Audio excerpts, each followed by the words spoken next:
And so I'm going to just take little snippets from the book and share those as a way of starting some conversations, I hope.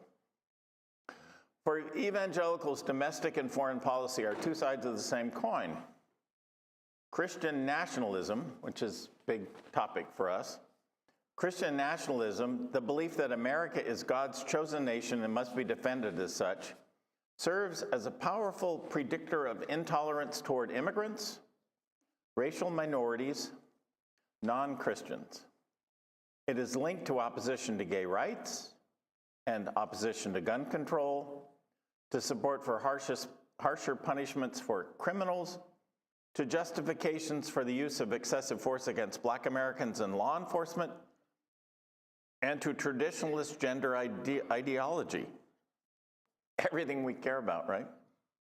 White evangelicals have pieced together this patchwork of issues and a nostalgic commitment to rugged, aggressive, militant white masculinity, serving as the thread binding them together into a coherent whole.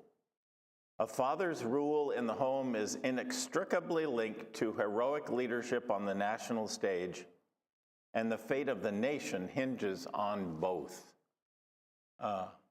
Really puts it together quite wonderfully. By November 2016, the affinities were clear. A substantial number of white evangelicals shared Donald Trump's nationalism, Islamophobia, his racism, and nativism. They condoned his, quote, nasty politics. They agreed that injured protesters got what they deserved, that the country would be better off getting rid of bad apples, and that people were, quote, too sensitive about what was said in politics.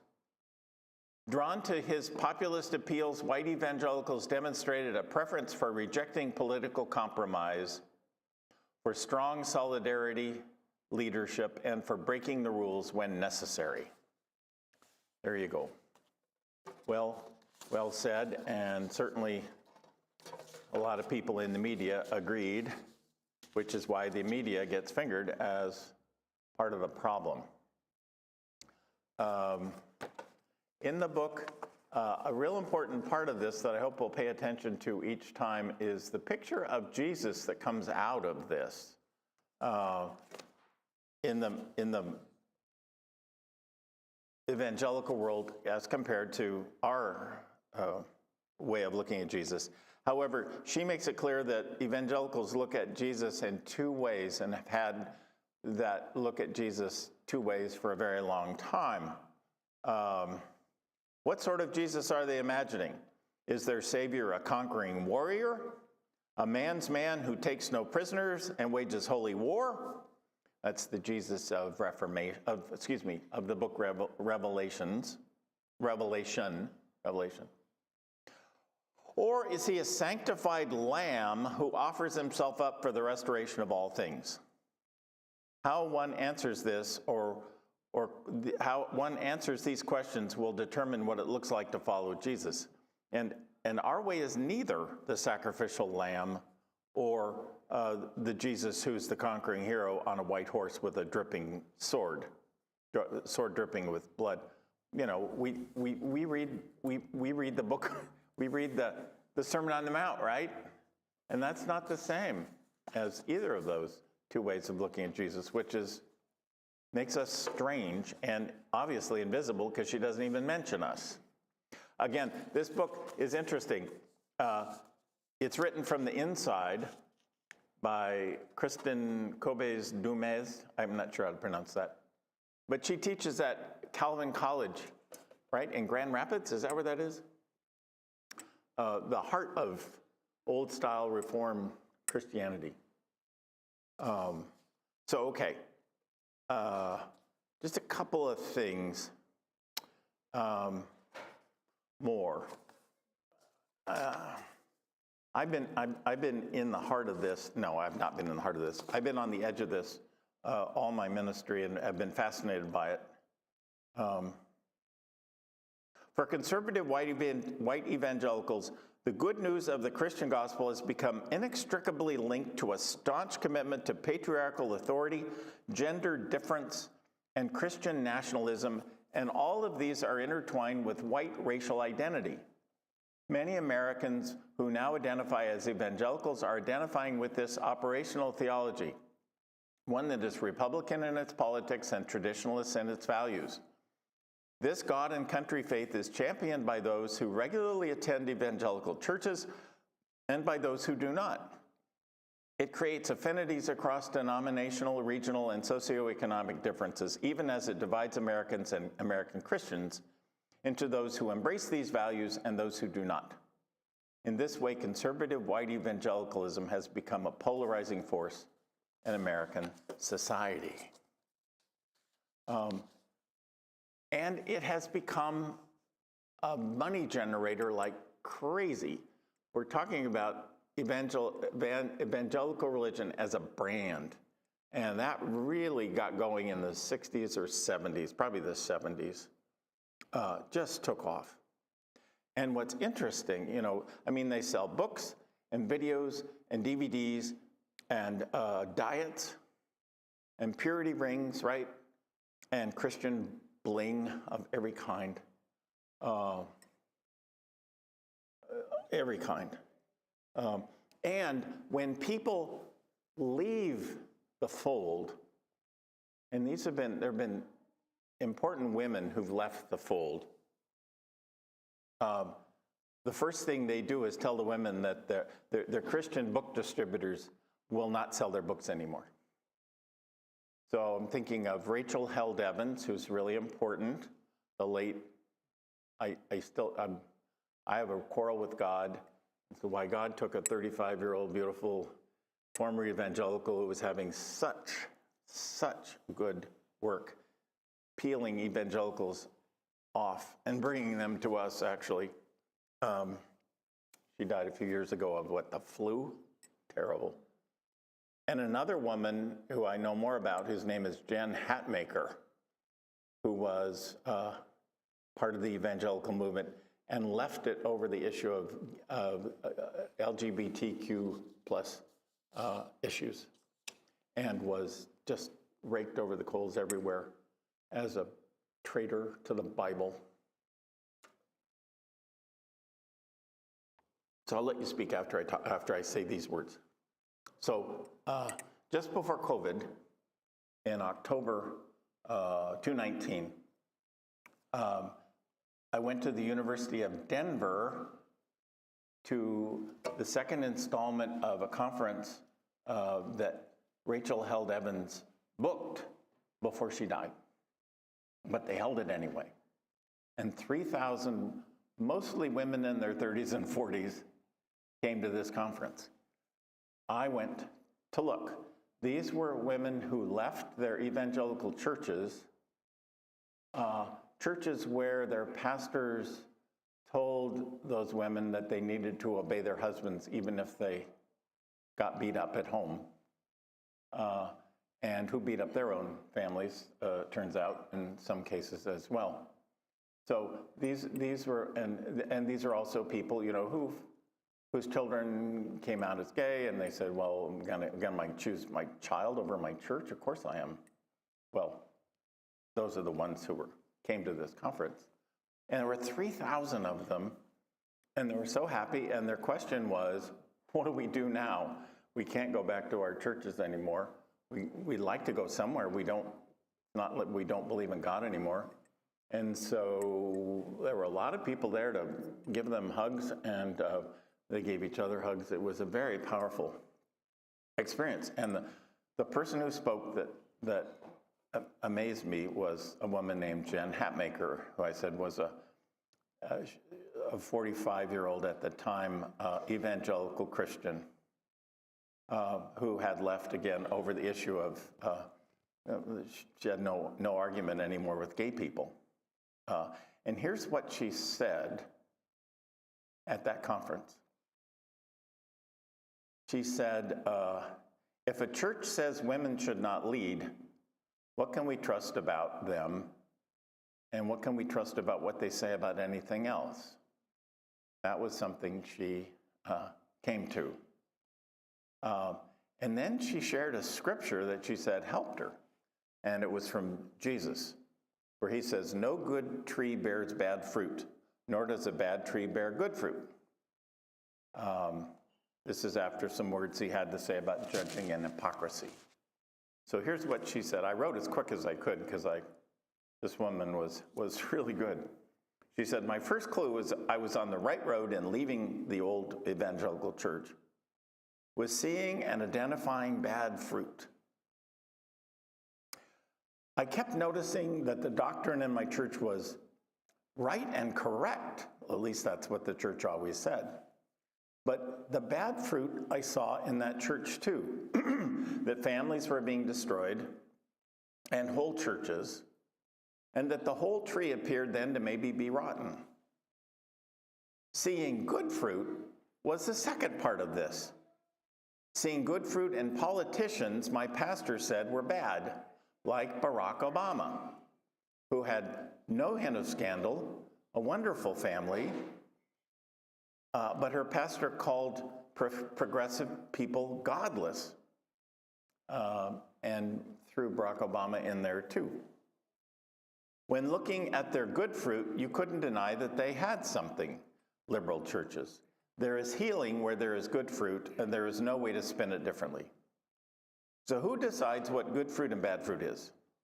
She said she'd grown up a Southern Baptist, and that she was right and good and saved and correct. And she was taught that everyone else was wrong and bad and unsaved and incorrect. And she'd been a head cheerleader, of course she had. And she brought her Bible to school every day, and she thought of herself as good fruit working for a pretty tough God. She said, I worked really hard to weaponize the Bible and use it to gaslight non-Christians, calling them all bad. She felt her Western white church experience was biblical and guaranteed by the Bible. She said, instead, I have learned the first and most important step to rightly discern good fruit from bad fruit is uncentering the powerful majority from the good news. The Bible was written by oppressed people for oppressed people, and how I ever believed that white Western male straight rich people had the truth was crazy. Which is so amazing. It didn't take her, she only left the church in 2016, so she's gotten all this since.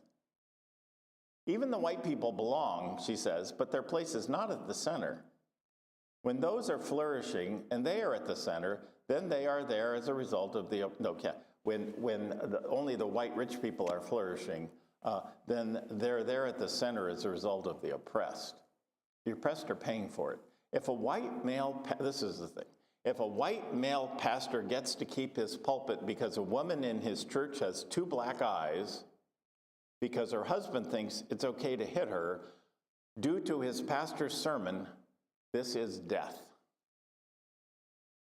That was the story of these women. I heard it over and again. Their husbands felt empowered in the worst way possible by the pastors, male pastors, of these churches. So, and then at the end she apologized. She said, she said something effective, I want to apologize to all the gay people here for what I said and have done against you all these years. It's like, wow, that was really powerful. So that's outside the book, but it's what the book is really about. So let me just stop there. We can get to the basics of the history, beginning with like Billy Sunday. But before that, let's just share what you're all thinking about this.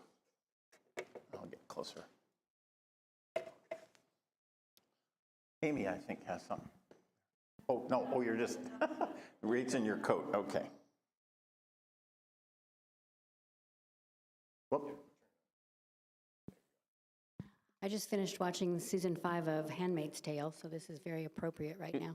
What did you see? Just finished watching this 5th season of Handmaid's Tale. Oh, right. Frightening. Oh, Di over here. Oh, and there's a couple. Oh, I just want to say it sounds like a cult. Right. Yeah. Just a quick thing. One of the first incidents in my life that made me stop and think, wait, what am I doing with my religion, was years ago in my medical office. One of the other physicians had a conversation with his really closely held and we had close relationships with our medical assistants. His assistant happened to be Shia.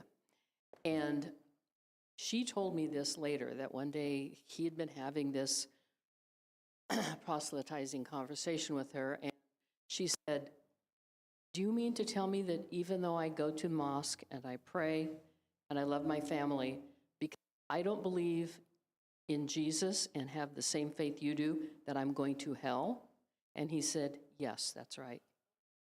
And I thought, this is the wrong place for me. That can't be right. That can't be God's intent.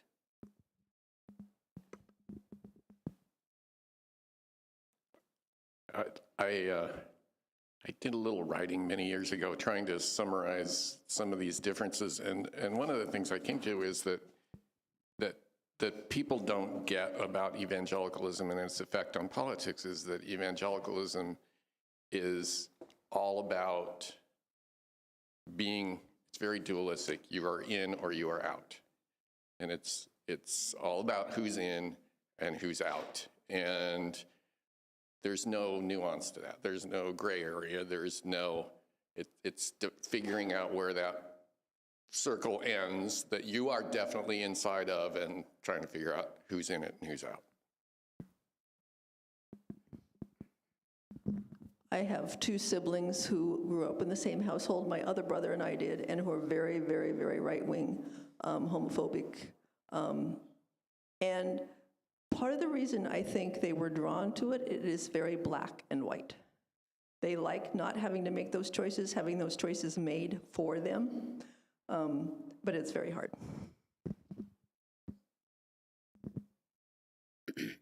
Some of you know I lived in West Africa for 7 years, and I just feel there are many paths to God. And I did a junior choir in the Methodist Church, and I worshiped as a Presbyterian, basically, but we attended Mass on Sundays at the mission, the Catholic mission. It was wonderful, because he did a real short sermon that was translated at the time. Then we went and had coffee and goodies and stuff afterwards with him, or with whatever priests were there. And they were our friends, and they were our cohorts, and they supported us in anything we possibly could. And I just appreciated the fact that it didn't have to be one thing or another, or very evangelical, because there was a lot of other stuff besides. There was animistic activities and all other kinds of things that were going on, but you accepted and loved people one by one, and that was the important thing. Like I accepted and enjoyed Ken's playing today. You were in a special Blew place. Let me give you some of the background history. For American Christians, the challenge was to reconcile this aggressive new masculinity, which was taking hold in the beginning of the century, partly due to Theodore Roosevelt, who, was a little short guy with a high voice, but who put on a cowboy hat and lived in, South Dakota for a while, and brought masculinity to the masses. With its emphasis on gentility and restraint. Let's see, wait a minute.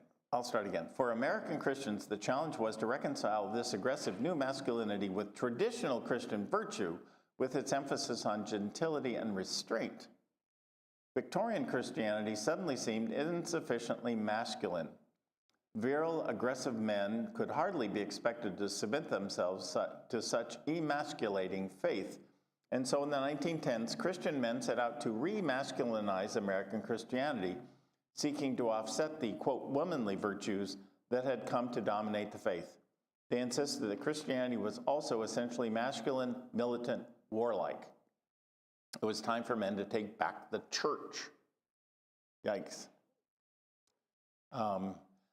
But Southern evangelicals found a way to define Christian manhood in a way that sanctified aggression, to maintain order and fulfill their role as protectors. There were times when Christian men must resort to violence. In the early 20th century then, a rugged American masculinity united Northern and Southern white men and transformed American Christianity. Former baseball player Billy Sunday preached this new Christian masculinity with unrivaled zeal. wanting nothing to do with a sissy-livered piety, Sunday preferred to pack his old muzzle-loading gospel gun with ipecac, buttermilk, rough on rats, whatever that is, rock salt, and whatever else came in handy, and let it fly. Is there a picture? Do we have a picture of Billy Sunday? Oh, there he is. He has this fist all the time. He's always coming through with his fist. And then please show the next picture of the other Billy, or one of the other Billys. There he is. And Billy Graham did the same thing.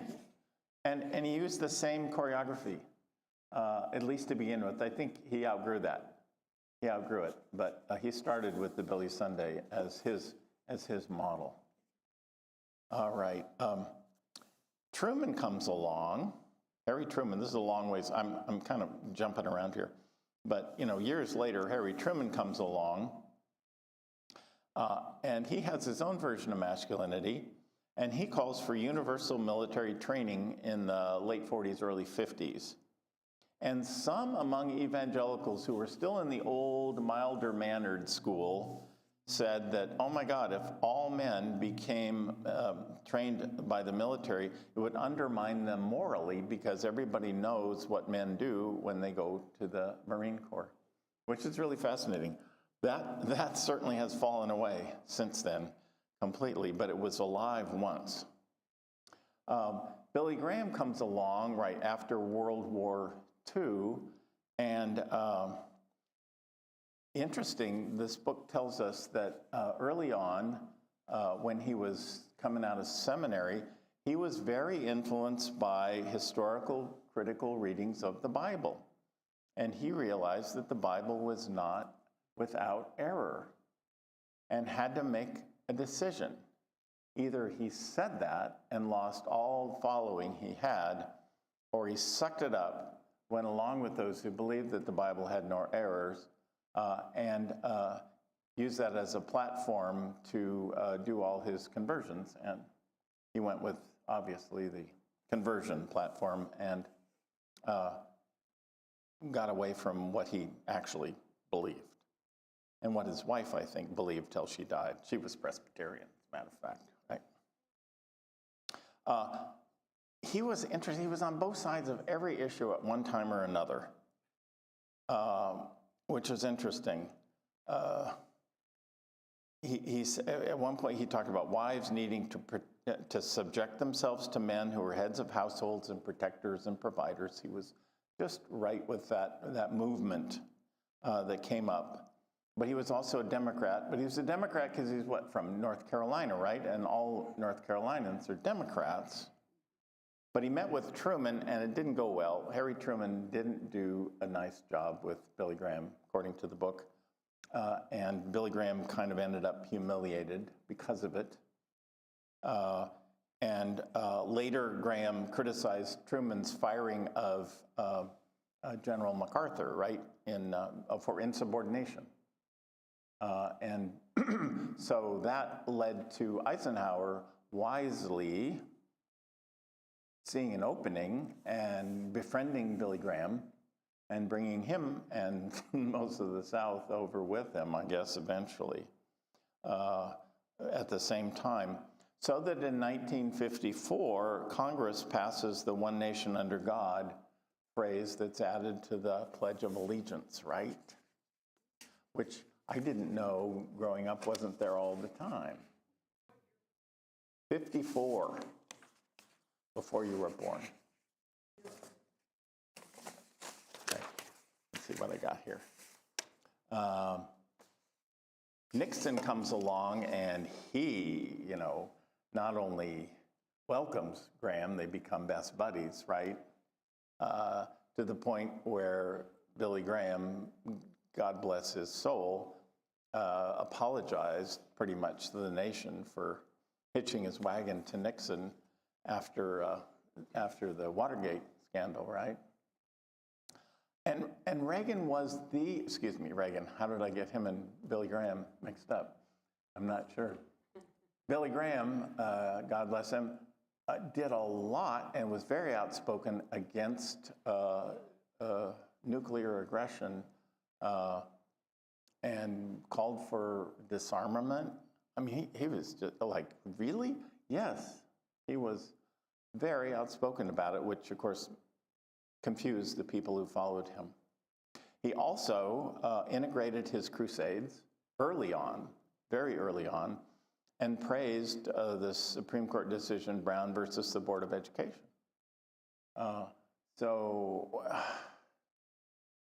He had wonderful, common sense, maybe?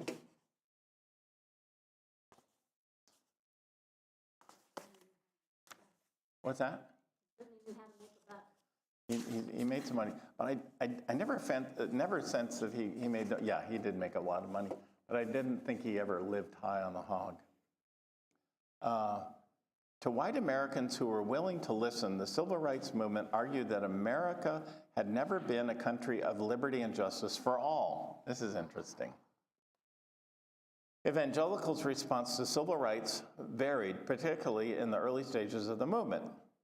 It is easily forgotten, but some evangelicals, especially those who would come to constitute the evangelical left, were vocal supporters of civil rights. Others, primarily fundamentalists and Southerners, were staunch opponents.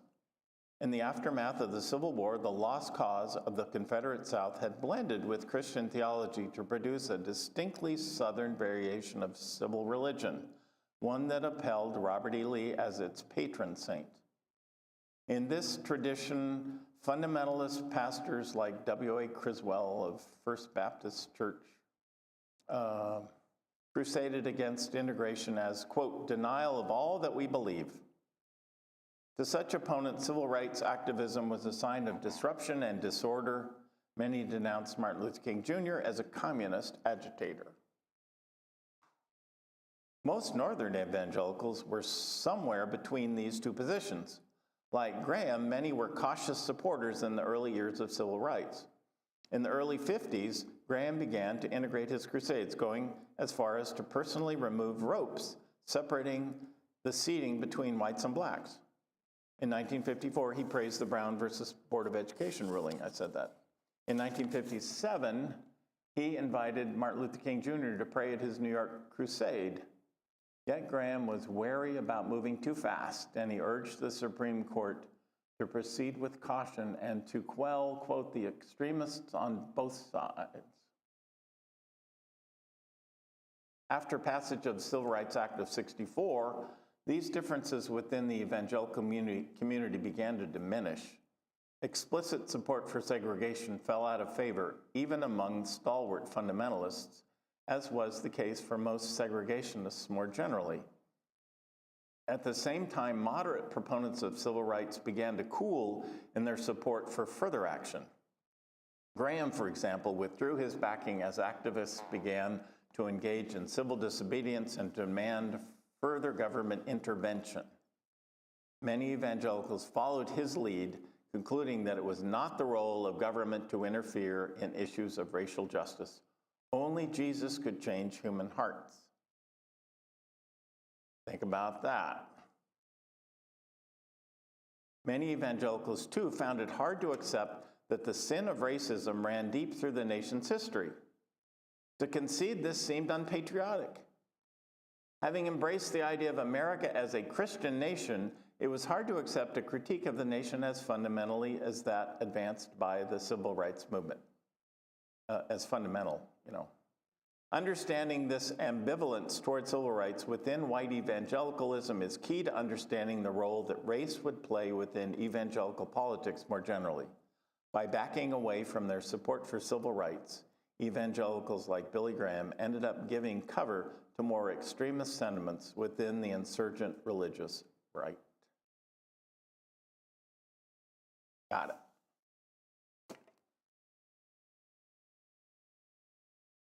Comments? Questions?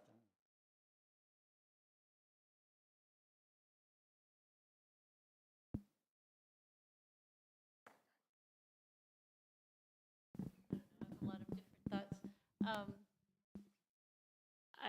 I sort of remember thinking at the time that he was ailing that maybe that the evangelicals would lose their leader and there would be more open discussion. But obviously that vacuum was filled by a lot of other people. Right, good point. And he also, I seem to recall, in his last years, moderated quite a bit. Mhm. I think that's true, which makes it so strange that his son, Franklin, is so the opposite. But you know, the children have to be different from their dads for some reason. That's such a fascinating part of this, isn't it? She doesn't mention Sojourners Magazine and Jim Wallace, who really represents the evangelical left wing that's still alive. It's on life support, maybe, I don't know. A lot of these super pastors really got into trouble over sexual innuendo and problems, and it really, I'm not sure it's in this first 100 pages or exactly where in the book, but that has played itself out now. We don't seem to run into the problem with more of these leaders being disreputable in some shape or form. And I'm wondering, I mean, it may not be sexual innuendo, but other sorts of things in leadership roles that really is being accepted, is not being, they aren't chastised for their indiscretions, no matter what. Other reflections on that one? Well, when you put Donald Trump at the head of the whole thing as the savior, it's pretty hard to hold somebody who does that sort of thing in any kind of low esteem. I was just thinking about these evangelical ministers and their sermons to their congregations. And it seems like pushing some of these ideas that you've just mentioned and we've talked about are so much in conflict with other parts of the Bible. I mean, are they just ignore parts of Jesus' life and teachings and sermons that don't fit with what they're talking about? I mean, how do they get away with that? Right. Well, we do the same. We say, we ignore the parts of the New Testament where Jesus says that we might go to the lake of fire where the worm dieth not, because I don't believe in hell. Now, of course, I nuance that by saying that was added later by somebody else who had a problem, and Jesus never would have said that. But, the argument's on me to say I'm shouting in the dark to an evangelical. So, but you're absolutely right. They ignore what I think is half to 2/3 of the Bible, which is about social justice. I'm going to add to what Wayne was saying here about the whole way that American Christianity relates to morality and the public morality has shifted so much in my lifetime, because it used to be that the Presbyterian churches and the other mainstream churches tried to speak with some moral authority on the issues that face the day. I was a General Assembly commissioner in 1986, and we were dealing with all of these papers discussing this issue, nuclear disarmament or this or that, and people actually paid attention, some people did, to what, say, the General Assembly published a paper about something, and they were generally thoughtful, and they, paid attention to what people on all sides of the issue were saying. And somewhere along the line, the Christian church as a whole has lost its moral authority in the United States. It doesn't seem to play any kind of role in our public policy anymore, and it's on the right. I think they've shifted to where pretty much anything goes as long as you vote against abortion. everything else is okay. And it's, I mean, there's no moral authority in anything that Christians do as Christians, to my mind. Right. Two things, I mean, that very quickly, you're right, abortion's the big deal, and it's what evangelical pastors are still pointing to Donald Trump and saying, he gave us that. He also, and this is important, though it doesn't mean a thing to me, moved the ambassador, what's it called? Embassy, right, the American embassy from Tel Aviv to Jerusalem, which they see as a step toward bringing Jesus back, the end time. So it goes back to last week's discussion, which is really important. Those are the two things that get pointed to. That's all he's got. And the one of them doesn't mean a thing. Anyway, what are you going to do? Okay. So in going back to our talking about from fundamentalist view of the Bible, what I have seen is they don't study the Bible, but their children memorize entire books of the Bible for competitions. Well, I think they have, yeah, really. I mean, I've been actually up to Western Seminary a number of times and heard speakers back years ago. They're very smart people. They read the Bible. They look at these things very carefully. They look at it, through their lens. I look at it through mine. We have different presuppositions that we stand on when we read it. So I'd say they're just as smart as our guys and our women. We have a lot of women. They have very few. I'll say that. But it's just different. One additional thing, going back over years, there are evangelicals that have stood out in terms of social rights and even more recently on climate change. We have some very outstanding people. And it seems to me that we don't have in my perception, we don't have a big dialogue going with these sorts of folks. And it seems to me that if there is to be any kind of coalition or any kind of common understanding and mutual commitment to some issues, it would be with those folks. And that I don't know how, because I'm not involved with the ecumenical stuff very much, whether or not whether or not perhaps we see that as being strengthened in any way through all this challenge, because that seems to me a good talking point. I would think you might be onto something there that who knows how it's going to fall out. The evangelical church is fragmenting to a degree. We'll see what happens in the next 2 years. Let me go on to a couple of other issues that are just as important and sometimes get more headlines than the one about race. I'll start with page 53 here in the book. Oops, where'd it go? All right.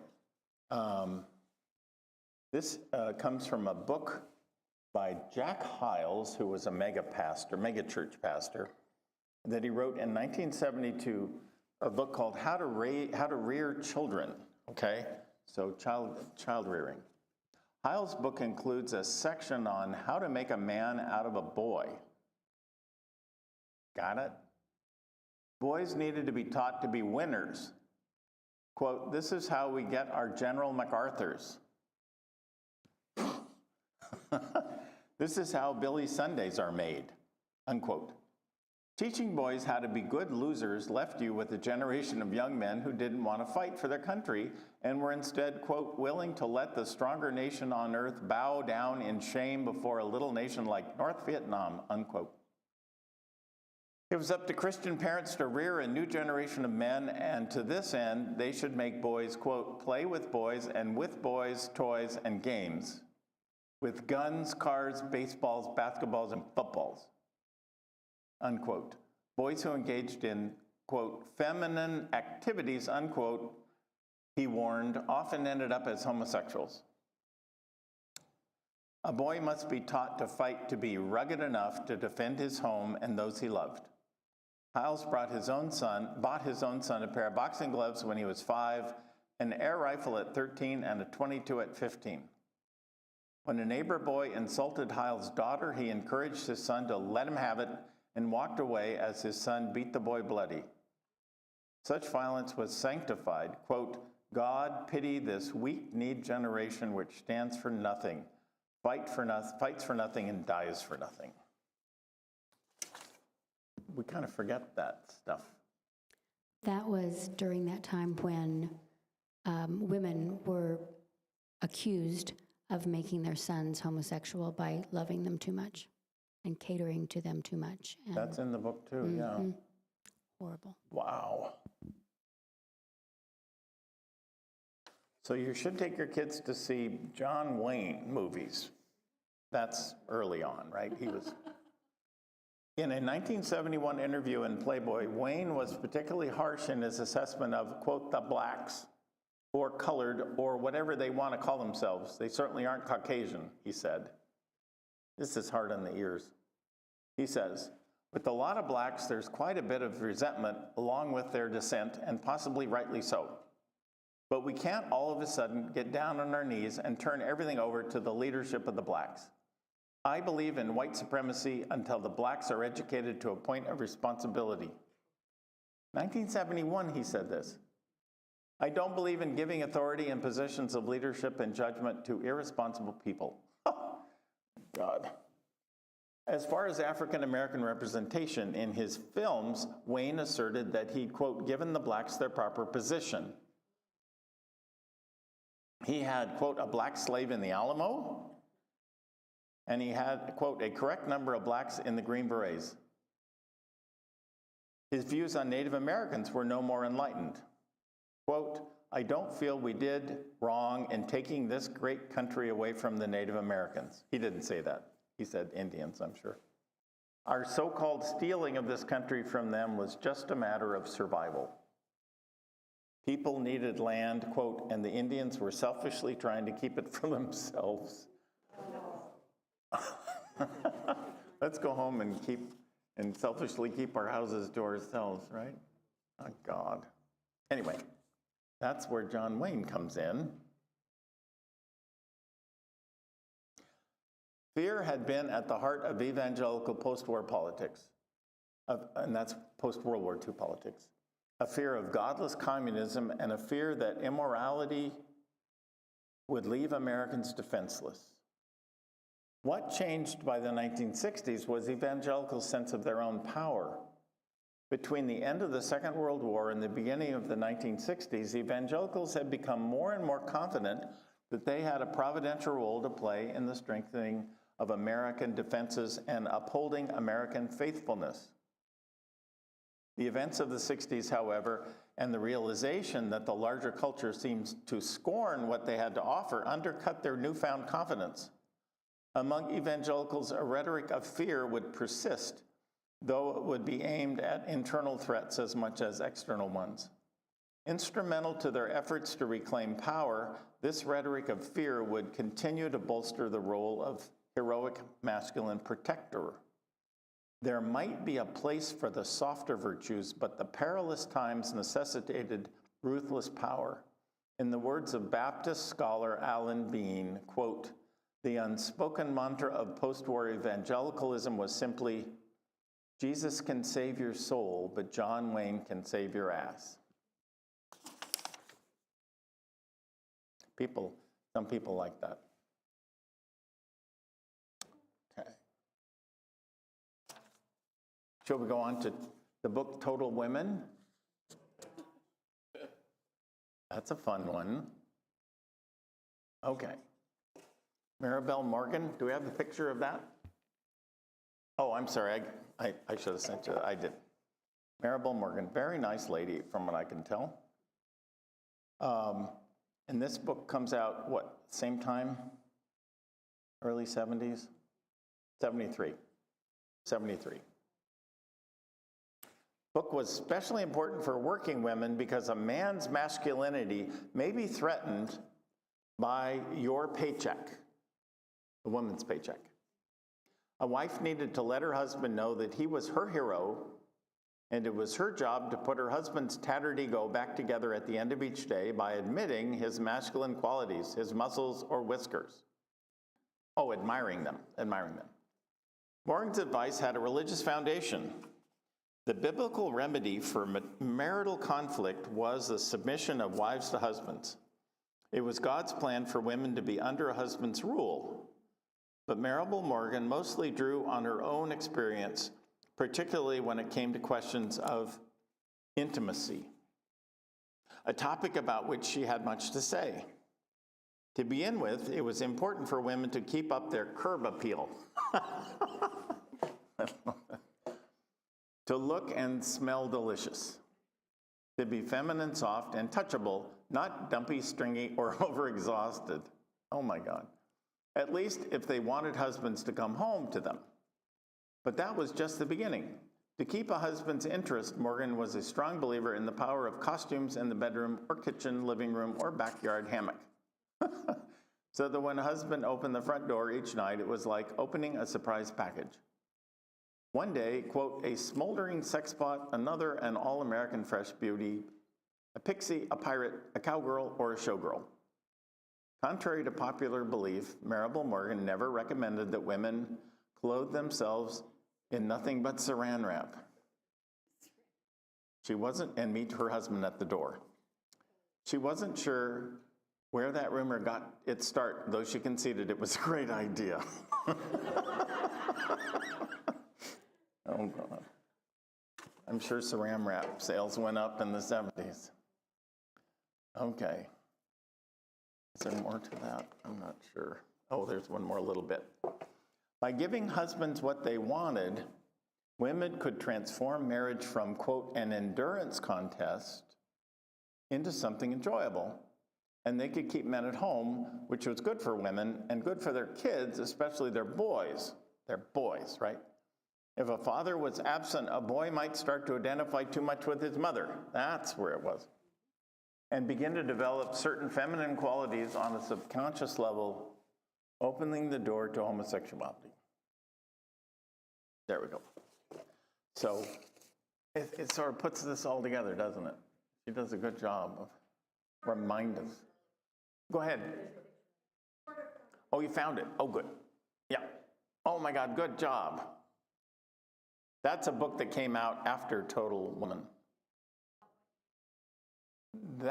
Total Woman was 73. I'm not sure when that next book was.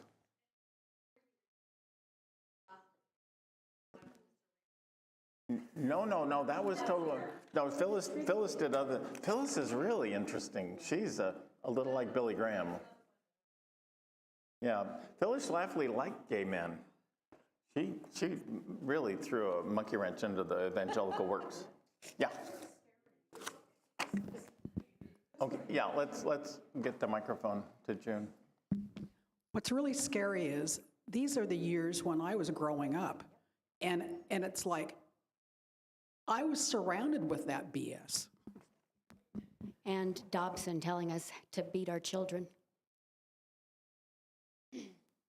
It never ceases to amaze me how these women come along and become prominent and write books and make all this money out of an environment that says they shouldn't do that. I mean, there's an inherent contradiction in writing a book like that, or as becoming a Supreme Court justice, even though you're a member of an extremely conservative Christian group that doesn't believe women should do certain things, and yet be applauded by everybody for achieving that. But that's okay, because she had 6 children, 5 6 children, children some before huge number of yeah. children. Is that right? I want to tag on to what June just said. The era that I was growing up, so I was a sophomore. I just finished my sophomore year in college. I was living in California, and John Briggs was a state legislature later, and he had this initiative that was going to, be on the ballot, and it would not allow any LGBTQ person to work in the public school system. And I had just completed year 2 of my elementary education path. And so here during the summer, I'm kind of freaking out, and I wasn't out to anybody. I was going to Point Loma Nazarene College, so I was really in, my own box. And then besides the initiative, and then lost my train of thought. The Evangelical Promise Keepers was going on. My dad got me by the arm and said, we're going to this, and he probably knew I was gay at the time, but he figured this might be a fix to be around a bunch of evangelical Christian men. So that was pressure point. And then the other one was, lost that thought too. Darn. What I want to say is all of these things were bombarding me, and I was shrinking inside as a person. And oftentimes, men and women, trans people, during these pressure point times, this is when suicide seems like a viable option, because everything else is working against you. And all I'm going to say is I'm thankful I'm here today, say the story, and survived the evangelical movement in my own house, because I was in the Nazarene, parsonage with my mom and dad. But I'm glad I survived, and you too, June. We are too. Gosh. All right. I guess I'd say one thing about what you were reading that John Wayne said. Yeah. Is it really that different from what his buddy Ronald Reagan thought? They were two pieces, right? Same pod. Does the name Bill Gothard mean anything to anybody here? Because maybe a little bit, yeah. I actually went to the Institute of Basic Youth Conflicts because I wanted to know what the hell was going on. And it was interesting. This is somebody who came up in the 60s, who's still alive as far as I know, who was very black and white. I mean, this man was absolutely black and white. And he had this thing with this strange name eventually. It's a name that evolved into Institute of Basic Youth Conflicts. It has nothing to do with that. Here's what it says here. Bill Gothard believed that most problems could be solved by submitting to the proper authorities in each domain of life. Again, this is why all these women in evangelical churches are hiding under tables, because their husbands have been empowered to have this authority over them. Okay. To this end, he advanced the idea of a divinely ordained chain of command, similar to that of the military. In the family, the father was the ultimate authority. A wife owed her husband total submission, requiring approval for even the smallest household decisions. And children owed parents absolute obedience in both action and attitude. The church was also part of the proper functioning of society, and church leaders were to wield absolute God-given authority over members. Government, too, administered divinely sanctioned authority, with national leaders exercising authority over local officials, who in turn exercise authority over citizens. Proper authority structured business as well. The employer wielded God-given authority over employees. In this way, proponents of the biblical law married traditional gender roles to unrestrained free market capitalism. It was the match made in heaven. I went to, go ahead. Oh, you did go to it. When you said that, I was like, it was A whole week-long thing. It was, yes, it was like 5 days. 4 or 5 nights or something like that. And it was this, I remember thinking, I didn't know how liberal I was at the time. I grew up in a Presbyterian church, and this is a friend of mine. I think I was looking for more interaction with young adults. A friend of mine invited me, and I went. And every day I kept going just because, kind of a commitment to the friend.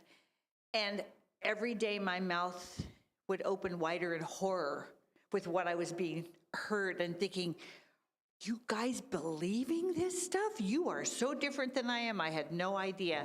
And when I was done, I thanked her for inviting me. They send you home with this huge loose leaf binder. And it was awful. I think it was hard to get out of it. Yeah. You know, because they were going to follow up with you. And I think I finally said, I have my own church. I'm fine. Thank you. I'll go back to that. But I just remember that was when I knew I was a liberal. I went to it because I went to like 1981. I'd become pastor of one of our Presbyterian churches in the Cully neighborhood, actually.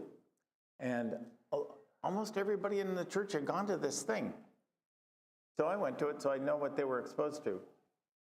And then I came back and I was a little horrified, like you were, except I go in the houses of these people and bring this up, and the husband would say, yeah, I'm in charge, aren't I? I get to make the decisions. And I knew very well he never made a decision. His wife made all the decisions. I knew that in 99 out of 100 cases, these people were going to be fine. They paid their money, they went to the thing, they absorbed it all, they thought it was a great idea, and then they lived their lives. And in no case do I know did any woman ever get beaten up because of it, personally. But obviously it happens. And maybe it happens more now than it did then. My parents had a needlepoint thing on their wall that says, I am the master of this house. Whatever my wife says will be done. Right. That's good. Right. One more and then we'll let you go.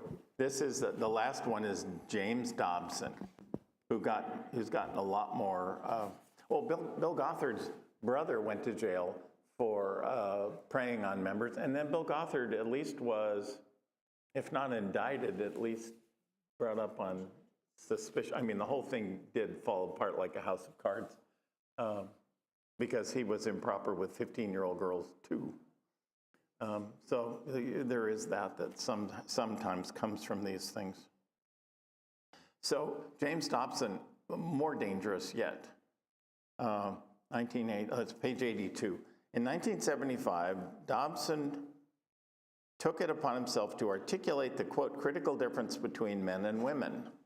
Okay, there's another piece of this. Males and females, he said, differ biochemically, anatomically, and emotionally. In truth, they are unique in every cell of their bodies, he said. He portrayed the distinction in stark terms.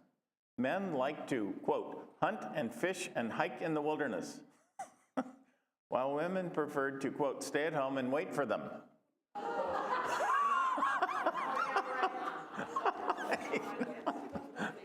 I can't believe that's in the book. Men played sports as women watched, yawning on the sidelines. He put that in there, yawning on the sidelines. But perhaps the most profound difference between men and women, according to Dobson, was their source of self-esteem. Quote, men derive self-esteem by being respected. Women feel worthy when they are loved. 5 years later, in his book, Straight Talk to Men and Their Wives, he expanded on this theme, echoing Maribel Morgan. He explained that because of a man's fragile ego and, quote, enormous need to be respected, unquote, together with a woman's vulnerability and need to be loved, it was, quote, a mistake to tamper with the time-honored relationship of husband as loving protector and wife as recipient of that protection. And the thing about Dobson was that he politicized his stuff tremendously and never admitted that that's what he did to this day. Yeah, there was mostly about raising children and disciplining them, not being afraid to. Oh, he actually had this thing where he said you should take your, I remember this, you should take your fingers and pinch the child in the neck thing until they fall over, and then you had them.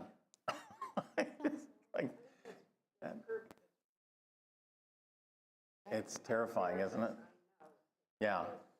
So it gets people. It gets a lot of us in a place where we just get really upset. June? Be grateful for the progress we've made because we don't have to kowtow to that viewpoint, and we can be independent and responsible. Are more of us feeling that way now? I hope so.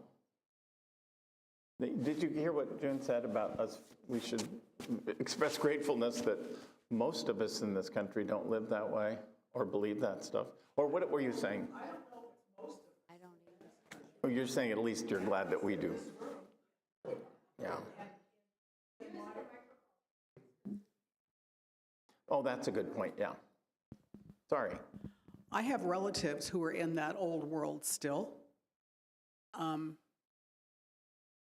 But I'm just grateful that I escaped with the values that I have, and that I'm at home here and not somewhere else in Trump land, you know? Because I think there's a lot of people in this country who have not progressed to the point that we have. Yeah. That's why we're called progressive. Right. You may know that, Judy has something. You may know that the Methodists, I mentioned in the sermon that the Methodists are about ready to split kind of down the middle over the gay ordination issue, and you must wonder why in the world that is. And maybe most of you know, but some of you probably don't.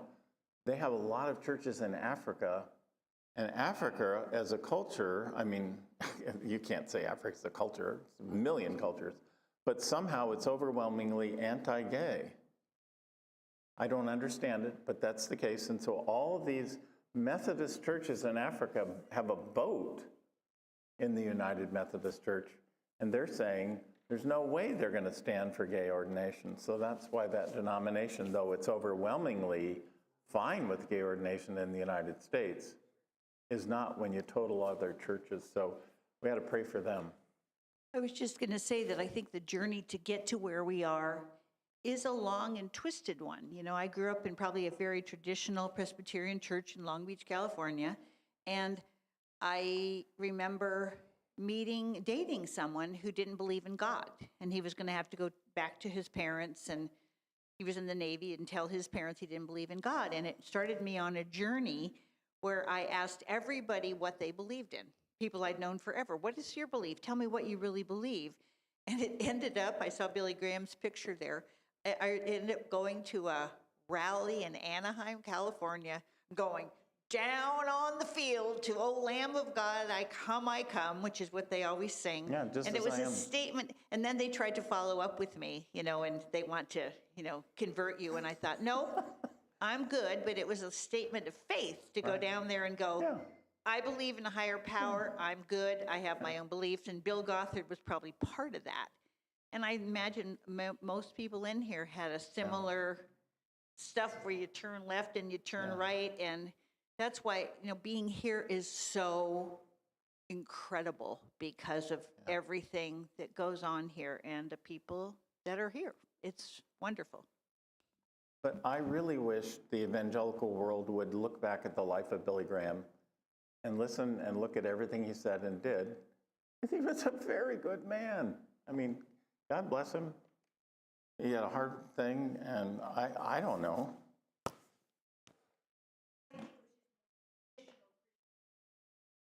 Well, it got out of hand. It got out of hand. Go ahead. Well, I was just going to say my parents were both born in the 1920s, and were very progressive people. They grew up in the Mennonite church, but very progressive people. But I remember having lots of conversations over decades with my dad about Billy Graham, because there were things about him that my father held in very high esteem, and there were things about him, stands that he took, that my father could not get behind at all. But whenever I would walk through and he'd be watching him on television, I was like, Billy Graham again, you know. But he couldn't not watch. He had good hearts, Yeah. like most of us do. Yeah. Crystal Cathedral, that's a whole nother thing. Yeah. I don't think he even gets does he get a mention in here? I'm not sure. I keep hearing the voice of Betty Greer. Do you remember Betty Greer? Yes. She died recently at 102. Yeah. She was one of the pillars of this presbytery. Right. And I remember her saying at a presbytery meeting when some conservative folks were going, you know, about what amounted to nostalgia for the 1950s and 60s, and Betty going, there's a lot of us who aren't nostalgic for the 50s and 60s. Thank you very much. Oh, that's interesting. Okay, we'll let you go. It's been a full hour. Thank you for spending all this extra time. Next week, we're going to look at pages 100 to 200. Yeah. No, that's not true. We're taking a break because of the annual meeting, which won't last an hour. I'm almost sure of it. But then we'll pick it up 2 Sundays from now after worship and look at pages 100 to 200. Hang in there. Watch the news, see if any of this resonates, okay? And come back. Yes? Oh, I'm sorry. It's called Jesus and John Wayne.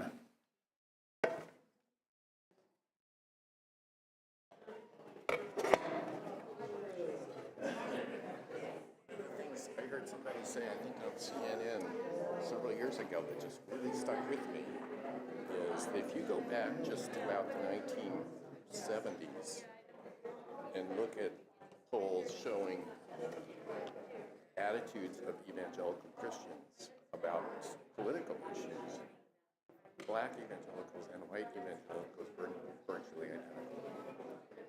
Yeah. And look how far apart they are now.